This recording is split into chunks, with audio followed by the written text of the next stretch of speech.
Monsieur le Président, chers membres du tribunal, maître, je dois dire que je ne m'attendais pas, 2 ans après, à me retrouver à nouveau devant vous pour une affaire de cochon. Décidément, maître, les liens qui nous unissent ont quelque chose de grognissant. À croire qu'avec vous, les cochons ne se défendent pas, ils se succèdent.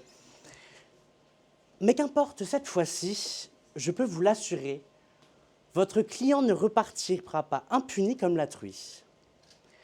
Le 12 novembre dernier, dans la forêt du Gros Sanglier, la nature s'éveillait lentement dans un brouillard matinal.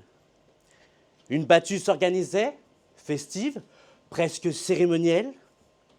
Aimé Fautir, chasseur depuis 46 ans, s'apprêtait à tirer son 1000e sanglier. Quelle ironie. Mais ce matin-là, ce n'est pas un animal qui est tombé sous sa balle. C'est un homme. Un promeneur, un retraité paisible nommé Gérard Grosjean, qui ne cherchait, lui, ni gloire, ni trophée, seulement un peu d'air pur et de liberté. Le coup de feu a résonné, la balle a traversé, la mort a été instantanée. Ce drame n'est pas un fait divers, c'est une infraction pénale, parce qu'il est né d'une faute, d'une imprudence, d'un manquement à une obligation de prudence que la loi réprime au nom de la vie humaine. Et puisque certains voudraient y voir un simple accident, rappelons-le clairement. Non. Non, mesdames et messieurs, non, maître Julemier, la forêt n'appartient pas au fusil et le promeneur n'a pas à craindre pour sa vie parce qu'un homme cherche un trophée. On vous dira donc peut-être ce soir, c'était un accident. Mais mesdames et messieurs, l'accident, c'est la foudre qui tombe? C'est le tremblement de terre qui frappe? Ou encore la tempête Benjamin qui empêche un confrère de se rendre à la soirée d'ouverture Lysias pour y plaider? Ce n'est pas le geste d'un homme qui oublie la prudence. On vous dira, il n'a pas voulu tuer. Mais le code pénal ne sanctionne pas la volonté, il sanctionne la faute. Et ici, la faute crève les yeux. Alors l'article 221-6 du code pénal est limpide. Le fait de causer, par maladresse ou imprudence, la mort d'autrui constitue un homicide volontaire puni de 3 ans d'emprisonnement et de 45 000 € d'amende. 3 éléments, mesdames et messieurs, qui fondent cette infraction. D'abord, un décès. Et nul ici le conteste. Gérard Grosjean n'est plus. Un cœur a cessé de battre. Une vie s'est éteinte. Une famille s'est effondrée. Ensuite, un lien de causalité, direct, limpide, incontestable.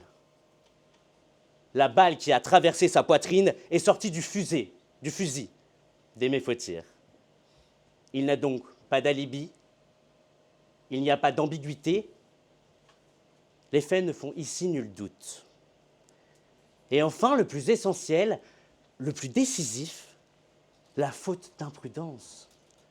C'est là, mesdames et messieurs, que se loge le cœur battant de ce dossier, ou plutôt, si je devais coller aux faits, je dirais le cœur manquant, car c'est bien cette faute, cette seconde d'aveuglement, ce geste précipité qui a suffi à transformer une matinée de chasse en tragédie humaine. L'article 121-3 du Code pénal le rappelle, il n'y a point de crime ou de délit sans intention de le commettre. Et in fine, il y a également délit en cas de faute d'imprudence ou de maladresse. Aimé Fautir a tiré sans identifier formellement sa cible, il a tiré sur une forme indistincte, floue, on nous dirait même marron. Lui qui disposait de lunettes de visée, avec un chien comme assistant. Et pourtant, ce matin-là, il a bafoué une règle ancestrale de la chasse, presque sacrée. On ne tire que ce qu'on voit, et ce que l'on voit, on le reconnaît. Rappelons que la chambre criminelle de la Cour de cassation, dans son arrêt du 27 mars 2007, rappelle qu'avant tout tir, le chasseur est tenu par une obligation stricte d'identification de sa cible. Monsieur le Président, chers membres du tribunal, je m'adresse à deux hommes. Je m'adresse d'abord au chasseur, à cet homme qui, la veille, n'a pas trouvé le sommeil, non pas par angoisse, mais par exaltation. Celui qui, dans l'impatience d'un exploit inattendu, a confondu passion et précipitation. Celui qui a finalement préparé son arme, comme on préparait une victoire. Et puis je m'adresse au président de la société de chasse locale. Être président, c'est garantir la sécurité de tous, c'est incarner l'éthique de la chasse, celle qui fait de la vigilance un principe cardinal. Il lui appartenait ce matin-là de banaliser le terrain, d'anticiper les risques, d'assurer que la passion ne devienne jamais, au grand jamais, un danger. Mais il lui appartenait surtout de rappeler que chasser, ce n'est pas tirer. C'est savoir attendre, c'est savoir discerner, c'est savoir respecter. Or ici, l'homme d'expérience a manqué à son devoir, autant d'ailleurs que l'homme de pouvoir. L'un a appuyé sur la détente trop vite, et l'autre n'a pas su la retenir. Le prévenu n'a pas seulement enfreint le droit pénal, il a violé un principe élémentaire, celui qui confère un privilège, mais exige surtout un devoir de prudence et d'exemplarité. Monsieur Fautir, président de la société de chasse locale, se devait ce matin-là de montrer l'exemple. Et la chambre criminelle de la Cour de cassation, le 8 mars 2005, l'a rappelé avec clarté, la responsabilité pénale peut s'étendre à l'organisateur qui n'a pas assuré la sécurité.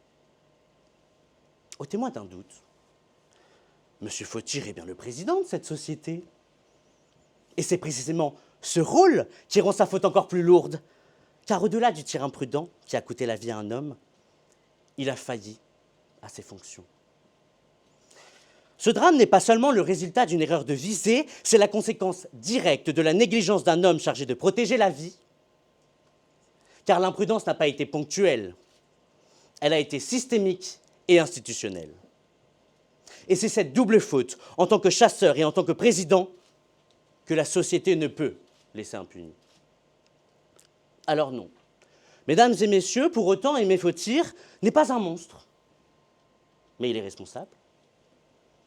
Responsable d'un geste qui a coûté une vie, responsable d'un tir qui n'aurait jamais dû être tiré, responsable d'avoir oublié, l'espace d'un instant, que chaque balle a un nom, et que ce nom, parfois, c'est celui d'un innocent.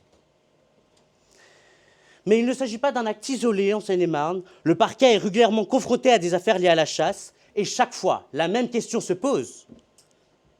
La passion d'un individu peut-elle primer sur la sécurité des citoyens? La société a-t-elle vocation à tolérer qu'une tradition, qu'un loisir ou qu'un record personnel met en danger des vies humaines?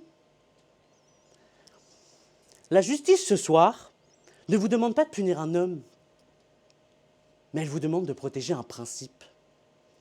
C'est celui selon lequel la liberté de porter une arme s'arrête là où commence la vie d'autrui.